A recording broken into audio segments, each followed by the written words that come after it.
Hey guys, so I'm on my first longest ride to Ladakh, Zanskar and all. And अभी हम लोग पहुँचे हैं. This is day 2. So we are 100 kilometers before Indore. So रात को we had taken stop 100 kilometers before after Dhule and all.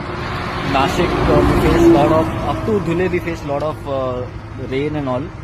And we had entered Nashik city also, so we wasted a lot of time there. Of course, I work in second shift, so रात को we didn't sleep well, and yesterday we had a lot of juggling to do. Today things are better. We just halted for the second halt, and we're having tea over here. Both the bikes are doing well. Hunter, मेरी Apache, we both are doing good.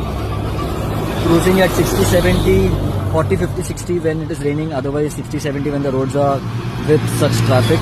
When it is really open roads, we are able to touch 100, 110 also.